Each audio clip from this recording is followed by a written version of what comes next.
মা বাবা মাঝে মাঝে এমন এমন ভুল করে বসে, সেটার জন্য মেয়েদেরকে আজীবন সাফার করতে হয়। একটা মেয়ের জীবনে সুখ দুঃখের জন্য অনেক ভাগই মা বাবা দায়ী থাকে। আমার যে ছেলের সাথে বিয়ে হয়েছে, তার সাথে আমার বিয়ের যখন আলাপ হচ্ছিল তখন আমি তাকে দেখিনি, তার সাথে আমার কাবিন হয়ে গেছে। কাবিনের 5 দিন পরে আমি জানতে পারলাম আমার স্বামী একটা মেয়ের সাথে গভীর সম্পর্কে লিপ্ত ছিল। আর যখনই কাবিনের কথা শুনেছি, ওই মেয়ে আমার শ্বশুর বাড়িতে, মানে আমার যার সাথে কাবিন হয়েছে তার বাড়িতে এসে হাজির হয়েছে। আর তখনই লাগলো গন্ডগোল। তখন সবেমাত্র আমার কাবিনের 5 দিন হলো। এমন একটা সংবাদ কখনো একটা মেয়ের জন্য সুসংবাদ হতে পারে না। আমার মাত্র সবে কাবিন হয়েছে, তার মধ্যেই এমন একটা কথা। সবেমাত্র বয়সটা কম ছিল, 18-তে পা দিয়েছি। ম্যাট্রিক পরীক্ষার পর পরই বিয়ের জন্য অনেক বেশি আসতো, আত্মীয় স্বজন পাড়া প্রতিবেশী সবাই বিয়ের জন্য প্রস্তাব দিত। কিন্তু বিয়ে দিবে দিবে বলে পরিবার এখন সিদ্ধান্ত নিয়েছে। আর এরই মধ্যে ছেলেকে আমি ঠিক মতো দেখলামও না, তার সাথে আমার কাবিন হয়ে গেল। কাবিনের 5 দিনের মাথায় এমন একটা খবর শুনতে হলো। ঠিক সেই সময় আমার বড় বোনের বাচ্চা হলো। বাচ্চাও 2 ঘন্টার মাথায় মারা গেল। একে একে মনে হচ্ছে যে আমাদের উপরে আকাশ ভেঙে পড়তেছে, একটার পর একটা দুঃসংবাদ। আমাদের বিয়েটা তার কিছুদিন পরেই দুমদাম করে হয়ে গেল। কিন্তু বিয়ে হয়ে গেলে কি হবে? আমার স্বামী 21 দিনের মাথায় বিদেশ চলে যাচ্ছে। যখন বিদেশের জন্য সমস্ত কিছু প্রস্তুতি নিল, আমি নতুন বউ, বয়সটাও খুব কম ছিল। আমার খুব খারাপ লাগতে শুরু করলো। এর মধ্যে আমি আমার স্বামীকে অত্যন্ত ভালোবাসতে শুরু করলাম। একটা মেয়ে যত ছোট বয়সেই বিয়ে করুক আর বয়স করেই বিয়ে করুক, সংসার জীবনটা সে ভালো করে আয়ত্ত করে নিতে চায়। স্বামী সংসার সবকিছুই তার কাছে তখন পৃথিবীর একমাত্র সম্বল হয়ে দাঁড়ায়। আমার কাছেও আমার স্বামীর সংসার, স্বামী, দুইটা জিনিসই খুব প্রিয় ছিল। 21 দিনের মাথায় যখন আমার স্বামী বিদেশ চলে যাচ্ছে, ঠিক তখনই আচমকা একটা দমকা হাওয়ার মতো খবর এলো, আমার স্বামীর নামে সেই মেয়েটা মামলা করেছে। ওই যে যে মেয়েটার সাথে সম্পর্ক ছিল বলেছিলাম, সেই মেয়েটা মামলা করেছে। এয়ারপোর্টে মামলা করেছে, যেখান থেকে আমার স্বামী বিদেশ যেতে পারবে না। অনেক হয়রানি হতে হয়েছে। এরই মাঝে আমার যখন বিয়ের কথা চলছিল, যখন শুনতে পেলাম ওই মেয়েটা এসে ঝামেলা করতেছে আমার শ্বশুর বাড়িতে, তখন আমার আব্বা, আমার পরিবার সবাই স্তব্ধ হয়ে গিয়েছে। এদিকে আমার কাবিনও হয়ে গেছে।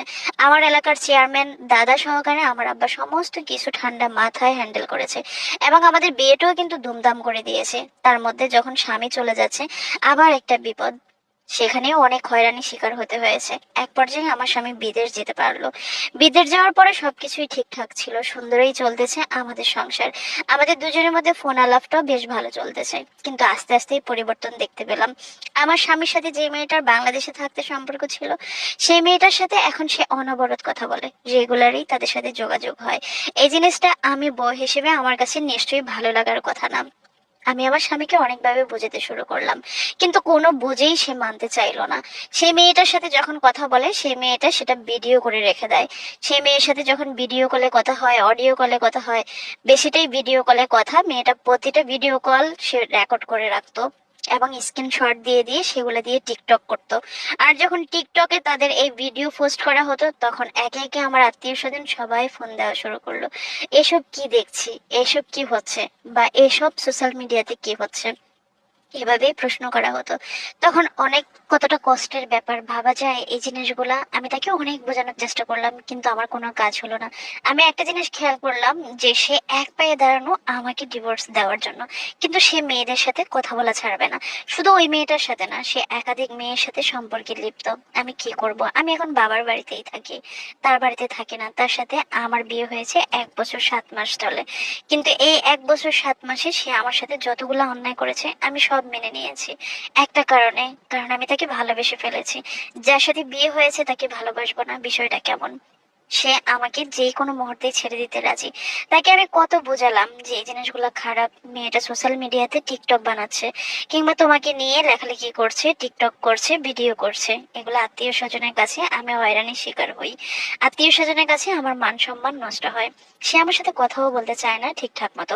আমি অনেকটা জোর করেই তার সাথে কথা বলি। আপু, যদি ভালো লাগে তাহলে আমার গল্পটা একটু প্রচার করবেন। আমার স্বামীর নাম শামীম আর আমার নাম নদী। আমার স্বামী যদি কখনো এই ভিডিওটা দেখতে পায়, তাহলে যদি আমার প্রতি তার একটু মায়া হয়, একটু দরদ হয়। কতটা সহজ সরল কথা, তাই না? এখনকার যুগে এসেও আমাদের সমাজের মেয়েগুলা এখনো অনেক অবহেলিত। যেভাবে না সেভাবেই ছেলেরা ব্যবহার করতে পারে। হয়তো বা কয়েকদিন সংসার করবে, তারপর নর্দমার মতো ছুঁড়ে ফেলে দিবে, তাই না? এতটা সহজ এখনো এখনকার যুগের সংসার জীবনটা, সম্পর্কগুলা। একটা মেয়ের কাছে যা কিছু আছে 10টা মেয়ের কাছেও তাই আছে।